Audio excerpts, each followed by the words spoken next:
Gooch. Hey, good boy. Don't be licking the antifreeze, Gooch. It's not good for you. You heard? You heard? Say hi. Good dog. That's the Gooch right there.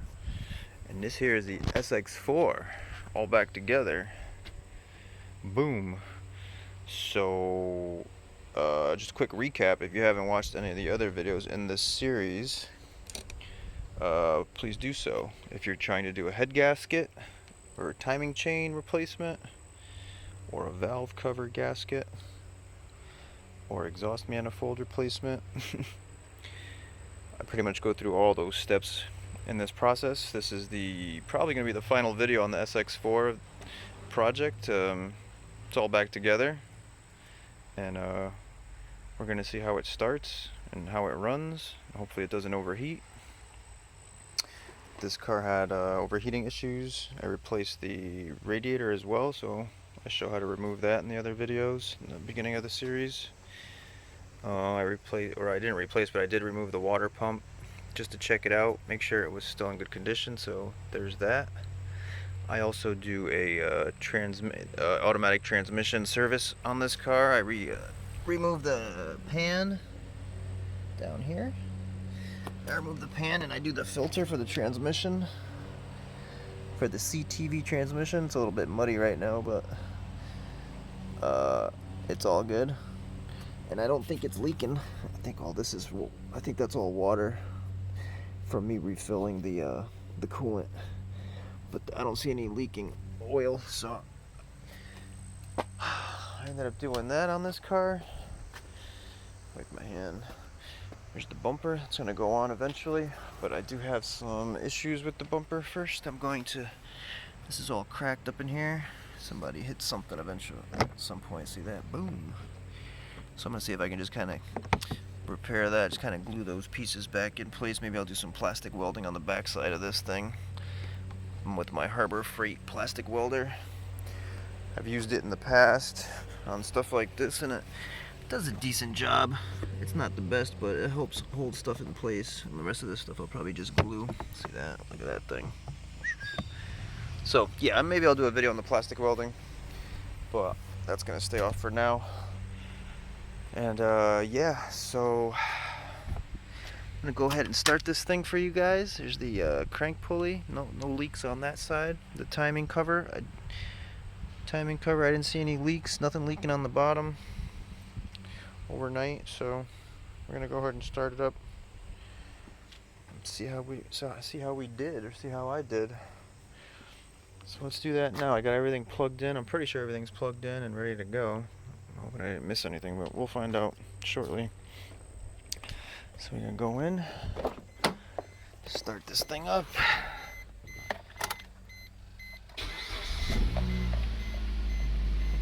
We have contact.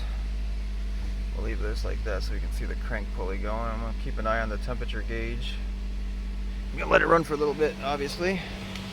Let it get up to temperature. Make sure the thermostat opens up, make sure the coolant is working, make sure the radiator is cooling. Take a look at the serpentine belt, looks like it's on properly.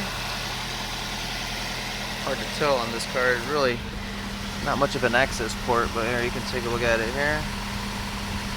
Timing seems good, it's not misfiring, no skipping, so I'm pretty sure the timing is good. A little bit of moisture on the oil pan, but I think that's just from previous moisture. I don't think that's anything new, but I'll wipe it. It doesn't seem like there's anything leaking from the RTV section that I did. So that might be just old oil on there. I don't see anything leaking down here yet, hopefully. So I did, like I said, I did the CTV transmission oil filter and oil, and some guys are asking how many quarts of oil this thing takes. So I ended up putting in about I want to say like 7 quarts of CTV oil, and that was with the filter out and with it draining like overnight, just drip draining big time. I put in 4 quarts in the beginning, and I kind of started it up and checked it, let it sit, and then I checked it and it was like really low. So I ended up putting another 3.5 quarts in, and it seemed to be fine. Now the oil that I had taken out of it, I kept in one of these buckets and then kind of measured it, pouring it back into the gallon jug that I had emptied out. And it was about 7.5, 8 quarts of oil. Some of it might have been coolant, so I'm thinking maybe closer to 7.5. So that's what I ended up putting back in the transmission with new oil, and it seems to be fine level-wise. So if you're doing that transmission service and you're not sure how many quarts of CTV oil to put back in, put about 7.5. But you should always kind of just start it up, put it through the gears and let it run, and then shut it down and check the levels, and then add accordingly. You don't want to overfill it. So I don't know, it seems like we're okay here so far. I don't see nothing leaking. This is just water from me filling up the radiator again. Back down here, this is all extra water that was just spilling. Sounds good. So far so good. I did replace the PCV valve on this car, which is right here. Not a big deal. The old one was not holding pressure. It's a one-way valve. It wasn't holding, so I ended up getting a new one of those. Seems to be making a difference. The car was running like crap before. And this little sensor here, I think that's the mass airflow sensor. Took that out. Used the CRC cleaner on that. Just because, why not? This car does need an air filter. I checked it when it was out. It's pretty bad, so I might have to get a new air filter for this car. It might run a little bit better, you know. So yeah, so far so good. It seems like it's running. I don't see any oil leaking from the timing cover or the valve cover. They usually leak in this area over here. And there's a couple of sensors right there. I don't know if you can see them, but there's a couple of sensors that have plugs in them. And there's on the top one, the one that's kind of longer and it's dirty, there's a O-ring on that one. You have to pull it out. There's an O-ring that goes inside on the shaft. The O-ring was bad, so I think that's why it was leaking so much oil. That O-ring was really brittle and flat. And then that one on the bottom there, that looks shinier and new. I also think it's like an oil pressure sensor. That one's new. I don't think that has an O-ring or anything. It just kind of screws into the timing cover. And I don't think either one of them are leaking anymore. I think the top one was leaking, so I replaced that O-ring. And it seems like we're all good up here. Let me check the temperature. Let's see how we are on the temperature gauge. Let's see where we're at. This will probably take a few minutes to get up to temp, but we're getting there. It should be up to like closer to that second mark. It doesn't necessarily get all the way up there. If you really want to speed up the process, you can turn the air conditioner on, which is also a good idea.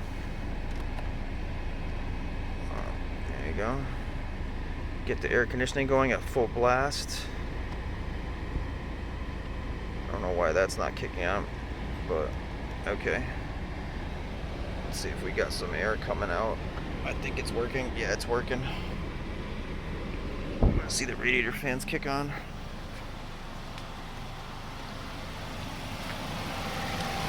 That one's going. This one hasn't kicked on yet. On this side.